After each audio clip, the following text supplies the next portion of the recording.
Welcome to the Write Better Fiction podcast, the show that helps you, well, write better fiction. I'm Shane Miller, urban fantasy author, writing coach, and story geek, and each week I'll be talking to industry experts about the writing craft, publishing, and the business of being an author. Enjoy the show. Hello, fictioneers, and welcome to episode 5 of the Write Better Fiction podcast. Today I'm chatting to fantasy author and podcaster Charlotte Murphy all about how to write fantasy. You'll pick up a ton of tips on fantasy writing, and we get into a bunch of other stuff as well, so stay tuned for that. I will say we were both really sick when we recorded this. We had to pause for a ton of coughing breaks, so the edit is a little bit choppy. I hope you bear with us on that. But first, it's time for Question of the Week. The question from last week's episode on the author mindset with Dan Wilcox was, what mindset issue do you struggle with most and why? And Jack K. Boyles said, being slow in rewrites. It's hard when you have a day job, but I'd rather get it to the point that I'm happy with. And I wanted to talk about that for a second, because it wasn't that long ago that I was in a day job, and it is fucking hard to balance writing with a full-time job. It's not easy, but Jack, if you are listening, I just want to let you know that the hard work does pay off if you keep chipping away at it. And eventually, if you want to leave your day job, you will be able to do that if you just work hard enough. Okay, now it's time for my update from the writing chair. As I mentioned, I was sick for most of last week, so I don't have much of an update for you. I didn't do a huge amount apart from fanning around on Midjourney making character art. Thankfully, I'm over the worst of it now, though, so I can get back to work. I'm just in the process of finishing up a client's beta read. And then my plan is to dive right back into re-outlining and writing Death Witch, which is the first book in my brand new urban fantasy series. I'm really excited to get back to that, and I'll keep you posted on my progress as I start working on that again. If you want early access to episodes and exclusive access to the Fictioneer community on Discord, where you'll get to participate in things like Question of the Week and weekly accountability, you can support the Write Better Fiction podcast on Patreon for just $5 a month. Support the show at patreon.com/writebetterfiction. And when I reach 50 patrons, I'm going to start recording a monthly Q&A episode to answer all of your questions. Okay.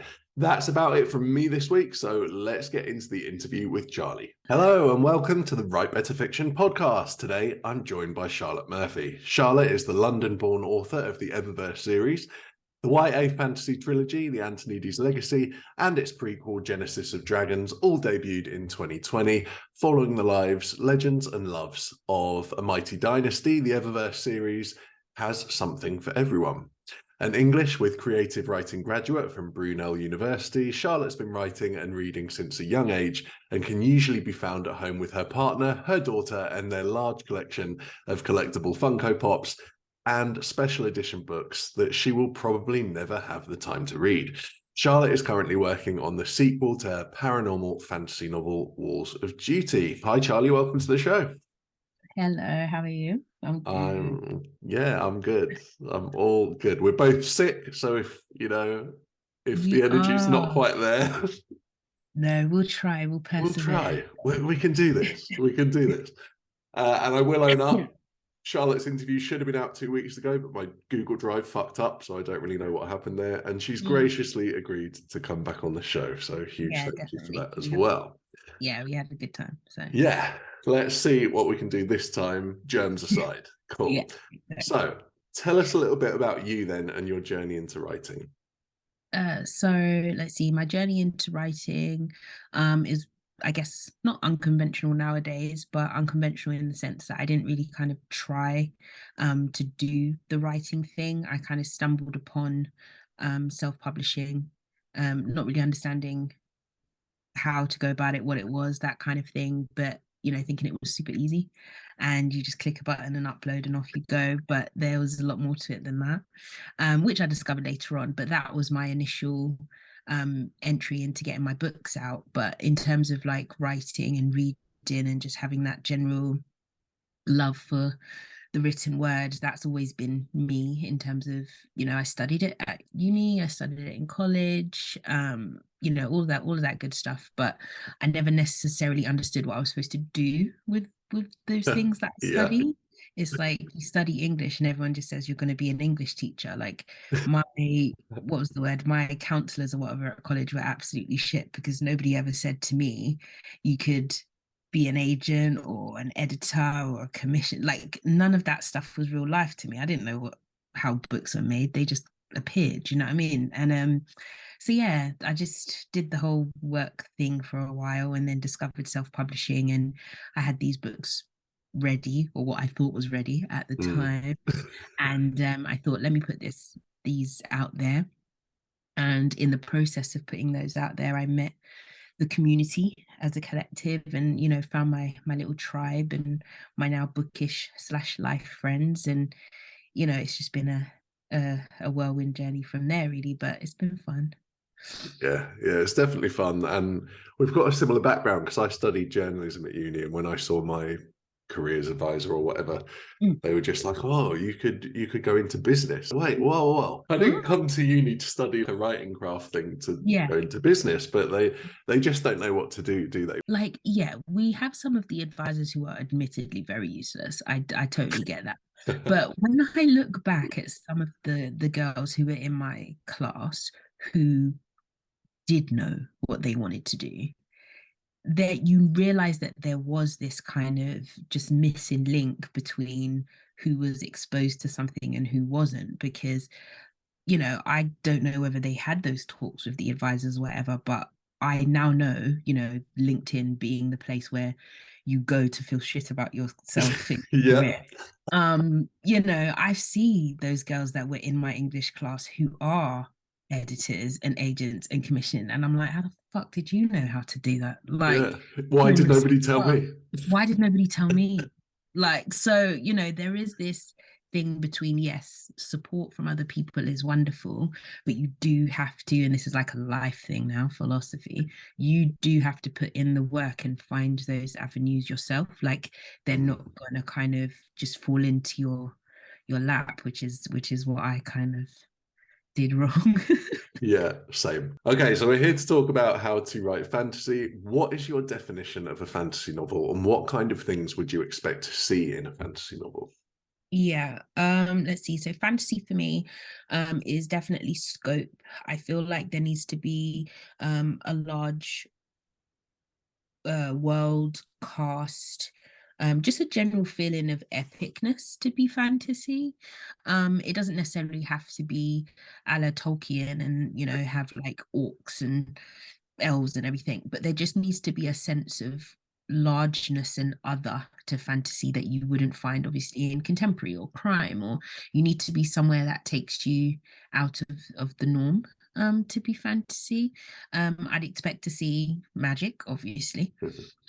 Whether or not, you know, not whether or not, whichever form that's in is fine. You can have you know, just magical creatures, as in only these things exist here because this is where we live, or you can have absolute, you know, sorcery or that kind of thing. But magic is obviously a staple thing. Without magic, it's not really fantasy, is it? Those are probably my two main things. So the magic and just scope and feel of a world. I think that makes a lot of sense. And thinking about it now, I guess it doesn't matter what subgenre you write. If I write urban fantasy, but it still needs to feel, or the world building at least needs to feel grand in scale, in that magic is a big thing, generally speaking, right? Yeah, definitely. It's like I said, using urban fantasy as an example, it's just, even if they're in a world that you know, so, you know, let's pick a cliche one. We're in New York and we run around in black leather kind of thing. It's like, even if you live in that world, the fact that there's almost like a veil, and then the magic is on the other side of this skyscraper building, or I'm gonna run up it and just land Celine from Underworld style on the end. Nice. That is the otherworldliness of this space. So, you know, again, like Harry Potter, the surface is London, we know that, but behind this is Diagon Alley and Hogsmeade, and you wish that if I push that door, there it would be. And that feeling is, as I said, you can get that in any subgenre, which is cool. Yeah, nice. So on to your stuff, because I love your books, as you know. Wolves, they're good books. Go get the books. Go get all the books. So Wolves of Honor then is your sixth novel, I think. So Yes. you've written a fair few books now. Can you talk us through your process when you write a book from start to finish? As in, where do the ideas come from? Like, what is your process to get that idea onto the page? Yeah. In terms of ideas, mine pretty much just kind of come out at me, in the sense of I don't usually plan anything. So, for example, Walls of Duty and Walls of Honor are finished now, and I'm not planning my next book. What could I write? What, I don't think of what I'm going to write. It's almost, well, not even almost. I have a character in my world who I really like and who other people really liked as well. So that was the natural progression to say, let's write her story because people like her. So that didn't come from me wanting to do that or planning to do that. It was just, oh, that makes sense. So now I'm going to look into what her story could be. Outside of that example, yeah, my ideas just kind of pop out, or I'll see something on TV and think that will be cool, or I read a book and think that will be cool, and then just kind of go with that snowball effect. I'm very much is it plantser?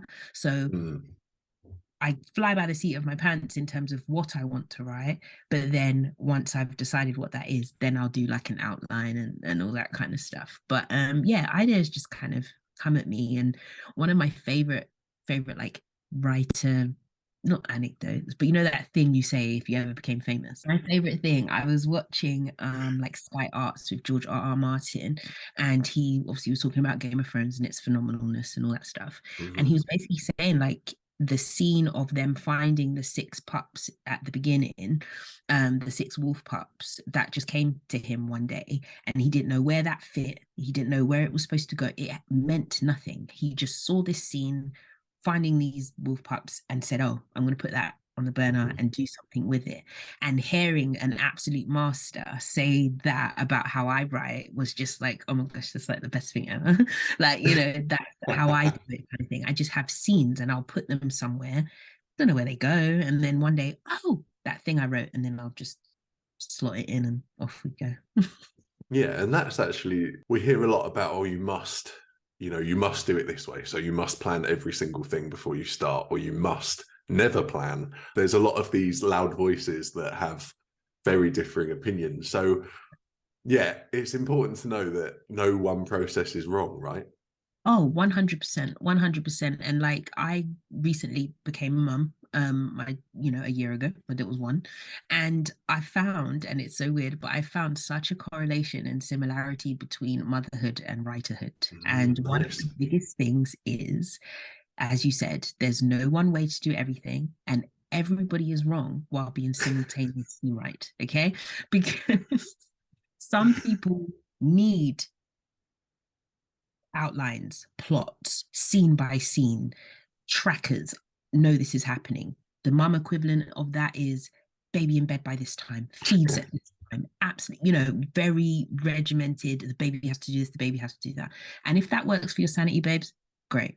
But then you've got the other people on the other side who are very much like, okay, ideas come when they want, put that down, see if it works, stinkle on it, that kind of stuff. And the same thing with babies. Some people are like, just let the baby do what they want. If they learn, if they drop, that's their business. That's me, by the way. There's just no one way to create this book/human. They're gonna do what they're gonna do, and as much as one is very much sentient, the baby, books will very much kind of do what they want to do at the end of the day. Like you can have your whole plan, and then suddenly the character doesn't want to do that anymore, and it doesn't work for that, and you need to change it up because it's not going to plan, and you need to be able to be flexible with that. Yeah. And babies. Yeah, for sure. But I definitely early in my writing career, I was so wedded to having a massive plan, and then, like you said, characters would just shit all over that plan, and do something else. But I've got a plan. What are you doing? We do. Why don't I? It's like, and it's a weird one because you don't know if it's your genius or your error, if that makes sense. So like, if character suddenly does what it wants, is that just because I was writing awesomeness and now this is just done it? Or is it because I can't follow my own fucking plan and now I'm just here doing stuff? Which one is it? You know, I go for the former, but you never know. Yeah, and tell everyone else it's the former. I Yeah, know it's that I can't follow my fucking yeah. plan. We've spoken a little bit about character, but I want to discuss character development. Your characters are like these fantastically flawed, really fucked up in some cases characters, which I love. So what advice do you have for fantasy authors who are struggling to create characters? And I think I specifically mean this because fantasy authors are told so often to focus on plot, but your Mhm. books feel very character driven. They are, yeah, yeah, definitely. In terms of character, I think, I guess it's kind of a two-part thing. So one, you need to write a character that you like, first of all, because if you're gonna edit and write and read about this person all the time, they can't be pissing you off because then they're Yeah. going to piss someone else off. Do you know what I mean? So you have to at least come from a basis of writing a character you like and a character you would like to read. That, you know, that sounds really obvious, but you know, write someone who you wouldn't be pissed off at while reading them. Um, but where I kind of shit on my own advice is writing Wolves of Duty. I think I wrote one of the most like unlikable people ever. Yeah, I agree. I love them still. I love Ashton Right. still. And the only reason that that kind of still works with what I'm saying is that that was intentional. Yeah. So, you know, if I was trying to make her nice and everybody hated her, then obviously I've done something wrong. But the fact that I had to focus on everything I hated about a character I would read, all of that bled into Aspen. If a character I was reading kept doing this and kept not knowing what was going on and kept being really fucking naive, would I hate this? Yes. So I did it. Yeah. That for some people, you know, obviously you're not gonna what's the word, please everyone. Some people weren't able to get past that initial feeling. And it I wouldn't say it hurt because you know you get reviews from all over the place, but some people were really Mm. stuck. Oh my god, I hated Aspen so much, and I just wanted her to change, and I wanted her to do this. And I'm like, babes, this book is in two parts, so she's not gonna like you know just change Yeah. immediately. So yeah, when it comes to characters, I stick by it. Write what you know the infamous write what you know, but write what you know, write what you'd like to see, and even if you're doing it for negative reasons, if that's the right word, still stick to your guns, because if that's the feeling or you know what you're trying to get out, then persevere with that. And I hope at least with the sequel that even though she still has her flaws because she's not going to change overnight, I do hope that the sequel kind of reins that back in, you know, from hating her so much at the beginning. You mentioned something really important there, which is that you can't please everyone. And this is going off topic slightly. Has that ever bothered you? Have you ever tried to please everyone? No.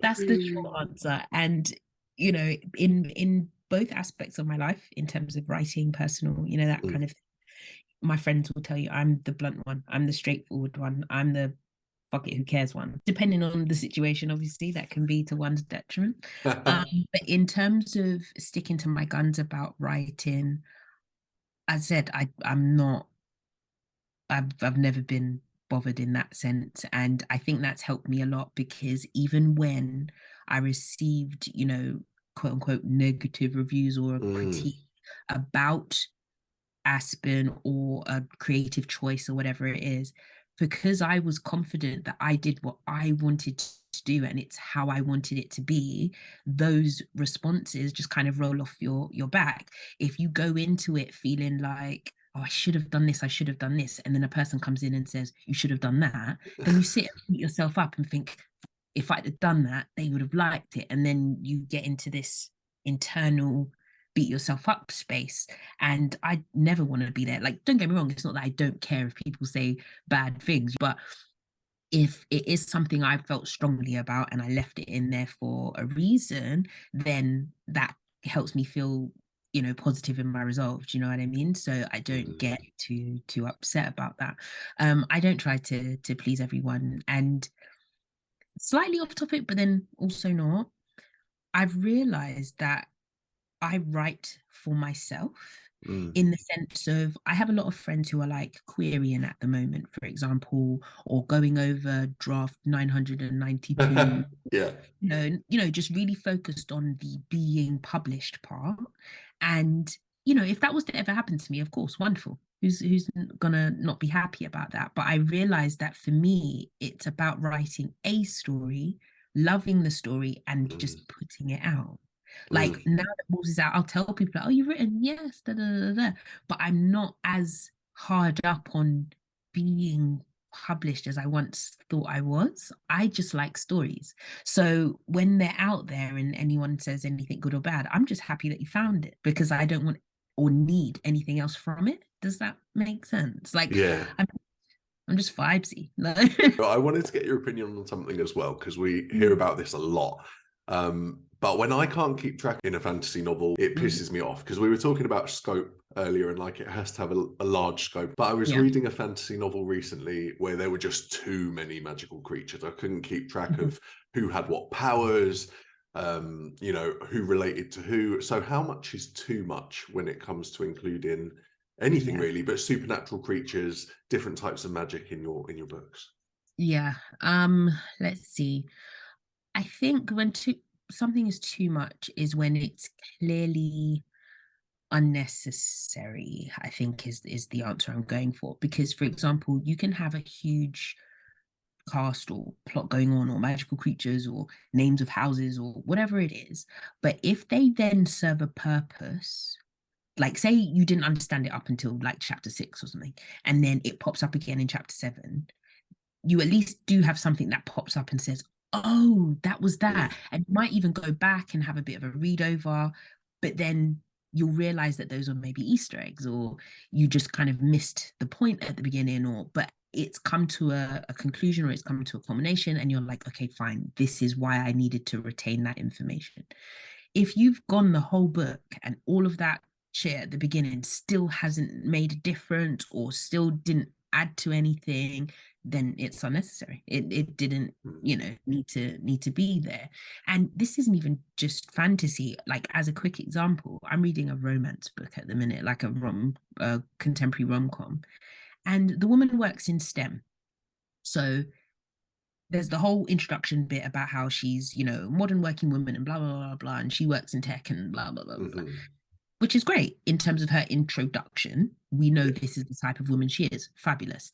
But there has been a description of the client she's working on and the interframe thing they want her to make or whatever, every scene that she's at work. And we're going to the meetings with her. No one cares. Absolutely no one cares. This is a rom-com. Like, I'm waiting for you to do the meet cute at the coffee machine with the guy. Like, why are you telling me that so and so is, under budget? And I don't care. I don't care. Sorry, I'm getting really upset because I'm just thinking. No, I get it. I get it. I get it. This is a rom-com, and I'm hearing about tech science. What? I didn't come here for this. I came here for sex scenes. What? This is ridiculous. This is absolutely ridiculous. So yeah, the same rules apply. If it doesn't add to anything or, bring something to the story, then it doesn't need to be there, and you need to bring that down because, people only have so much brain space. Like me, what's his name? Sanderson, I can't get behind. I say can't, I need to try again, but his worlds are too much for me.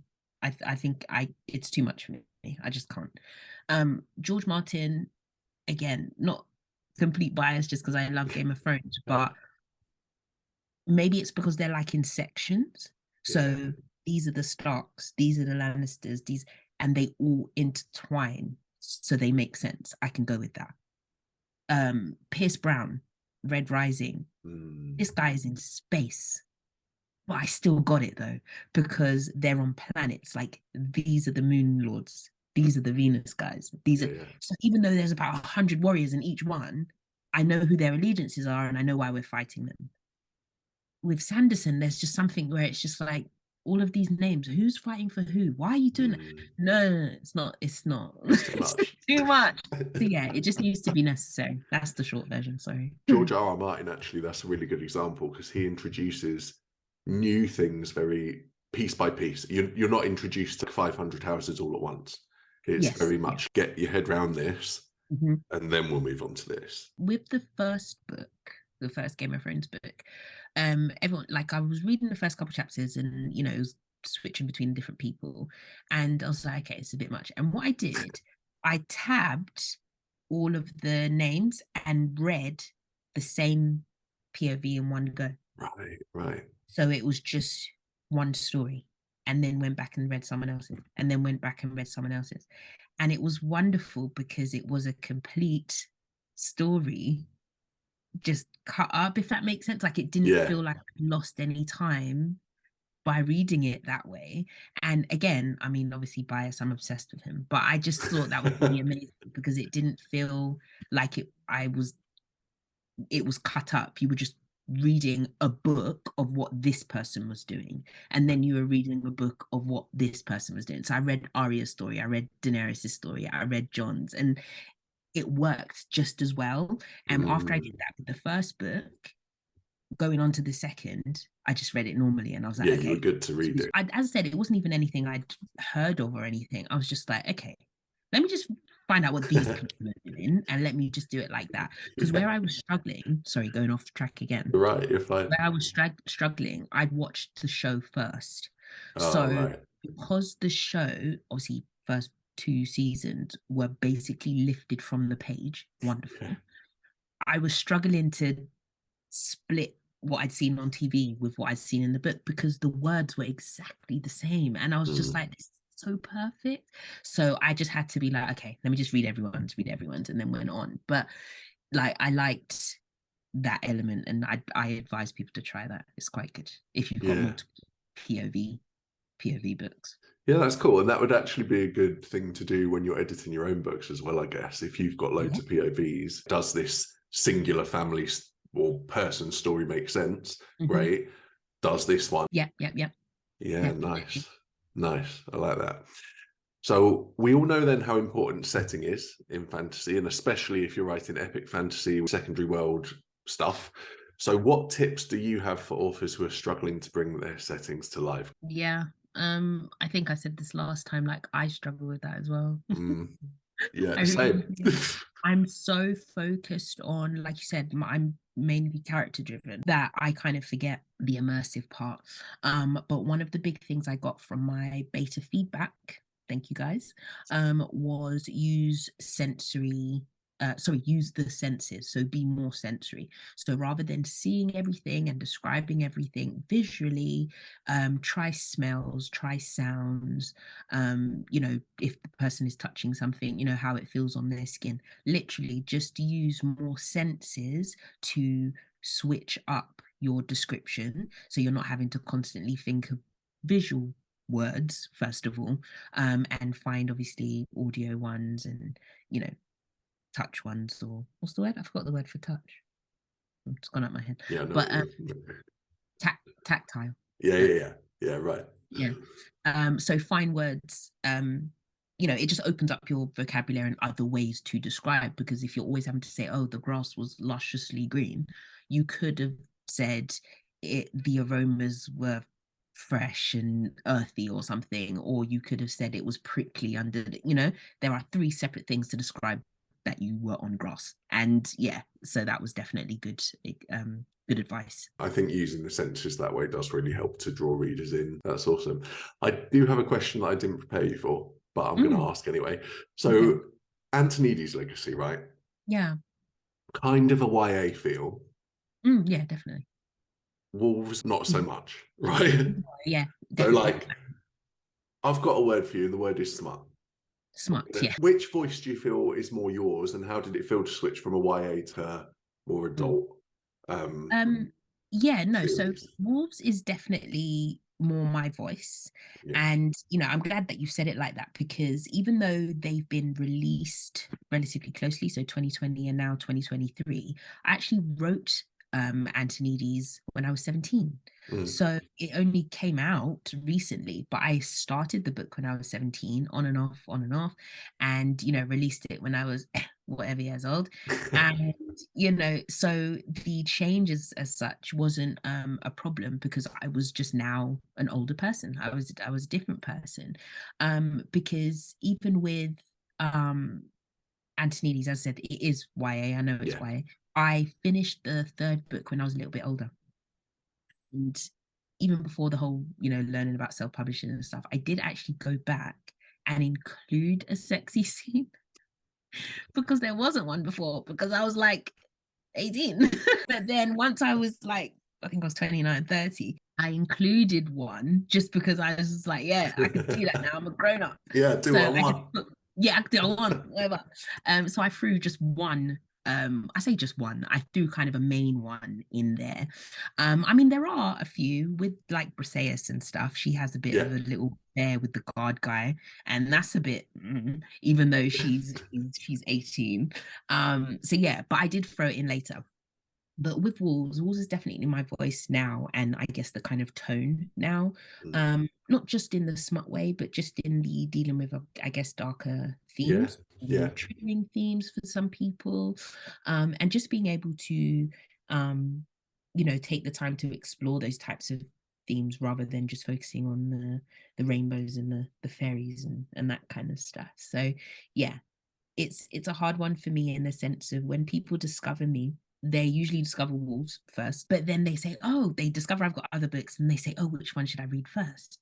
And I'm a sucker for doing things in order. So I want them to read the first book, Yeah. but I know, and I don't care when people be like, oh no, it's perfect. No, it's not. Like, stop it. So I want them to read the Don't first. bullshit me. Don't bullshit me. I want them to read the first one so it goes in order and it all makes sense, and to see the growth. But then I don't want you to judge me by the first book. No. What to do. I don't know what to do. But no, I literally tell people, listen, start at the beginning, because honestly, that's how they're written and that's how they're meant to be taken in. You get the most from it that way because names drop in it and you're like, oh, that person from. I love that when I read, so I want Yeah, people to get same. that. And I think that is still the best way because you do see the growth. At least I hope you do. The first book is just a bit not as clean, and then Wolves is obviously better. So yeah, it wasn't that, sorry, in terms of the question, it wasn't that hard to switch because I was just older, so it was easy enough to do. I didn't realize you'd written Antonides when you were so young. Yeah, no, started between 17 and yeah, so 10 years, like 17 and 27, 28. Nice. And it was just sitting in my thing. And then 2020 came about, pandemic, I had nothing else to do. Right. And I was like, let's figure this out. And that's why they all came out in one go, because they were just finished. They were just sitting there. So yeah, started it younger, but Wolves started in my 30s. So yeah. Nice. Okay, so I'm gonna be that guy and ask you what your favorite fantasy novel is and why. And I know this is going to be hard for you because it'd be hard for me to answer this question. Yeah, no, my favorite fantasy novel is, everyone will expect me to say Game of Thrones, but it is Nevernight by Jay Kristoff. I think it was my first real dive into dark fantasy in the sense of, this is some questionable stuff. There's a lot of blood here. Like, what's going on? Is this allowed to be printed? Like, this is cool. This is cool stuff. So yeah, I really enjoyed that. I think Jay Kristoff is an amazing writer. If you've not read anything by him, please do. Yeah, go read. Yeah, definitely go. Well, read your books first, obviously. Yeah, always. And then but yeah, that's definitely my favorite. But a close second, even though it's more sci-fi, is the Red Rising saga by Pierce Brown. That is just an amazing book. I was crying even yesterday reading, like, I'm reading Dark Age at the minute because Lightbringer's coming out next month. Yeah. And sorry, in 2 months. And I was crying even yesterday, genuine tears. Like, my boyfriend was looking at me like, what the fuck is wrong? What are you doing? And if you're not reading it with someone, no one else gets it. And then you're just here desolate, just by yourself, sad. But they're amazing. They're amazing. I'm a bit of a traitor though, because I like male writers better than girl ones. And everyone's like, oh yeah, Sarah J. Maas is like the mother of, newish fantasy. I'm like, fuck that bitch. Like I like Mark Lawrence. I like, who else do I like? Yeah, Mark Lawrence, Jay Kristoff, Pierce Brown. Okay, so this is the Write Better Fiction podcast. This is my favorite question, so much so that I ask every single one of my guests. So, Charlotte Murphy, why do you write fiction? I write fiction because it makes me happy. No, I write fiction. Yeah, I write fiction because it makes me happy. It's an escape. I enjoy creating worlds. I enjoy bringing people into new worlds. I mean, obviously, being a Black author, I love the idea that I can bring a narrative not based on trauma with diverse characters to non-ethnic readers, if that makes sense. Yeah. And that is definitely one thing that if I was to be known for something or to ever make it and all that kind of stuff, I just want to be that kind of writer who writes Black characters and who do Black things, but it's just on a very normal standard playing field and not an other and not a Black book. And I write to bridge that gap. I write to to have fun with those type of characters and put them at the forefront of the magic and the dragons and all that good stuff. Yeah, can I just say you do that really well. You write Black excellence well. It is nice. Reading your books were refreshing in that it was about Black excellence, not Black struggle. Yeah, yes. For sure. No, I appreciate that, because even one of my readers, she's my friend, but one of my readers who is Black, she was just like, I forget they're Black. I was just like, well, yeah, because what other books do you read where the race is something you need to be conscious of? Right. You don't read, effectively, you don't read books and be like, yes, I liked him because he was white. Like, you don't do that. Nobody does that. Hopefully not. Yeah, hopefully not. Do you get what I mean? So when she said that, I'm like, well, that's a good thing, because their race isn't the point, is it? Yeah. So no, I definitely am, and I appreciate that. Trying to put Black excellence on the map. You're certainly doing that. That's amazing. Okay, so can you tell everyone a bit more about where they can find out about you and everything you do? Yeah, definitely. So Charlie Author, CHARLI Author, on all platforms. Like I said before, it took me a while to get that, and I'm really excited about that. Like no underscores, no ones, yeah, no nothing. No nothing. I am the only one. The only one. So yeah, just Charlie Author on everything. Instagram, Twitter, TikTok, Facebook. Even if I don't use them, they exist because I refuse for anyone else to have them. Discord, Hive, anything. Charlie Author is where you can find me. I'm most active on Instagram. I'm doing a lot of my reviews there because I'm in a bit of a writing hiatus since the duologies come out. But definitely get in touch with me via Instagram and say hi, say what's up. Yeah, go say hi to Charlie. Go buy Charlie's books. Do all things Charlie. Just do that. Yes, all things Charlie. Awesome. Okay, so thanks for coming on the show, Charlie. That was great. No problem. Thank you. I hope you enjoyed the interview with Charlie and picked up a ton of actionable tips on how to write fantasy. Join me next week when I will be chatting to my buddy, fellow urban fantasy author, podcaster, and writing coach, Holly Line, all about goal setting for writers. Have a great writing week. Thanks for listening to the Write Better Fiction podcast. Remember to hit subscribe on your favorite podcatcher and leave a review, and we'll chat again next time.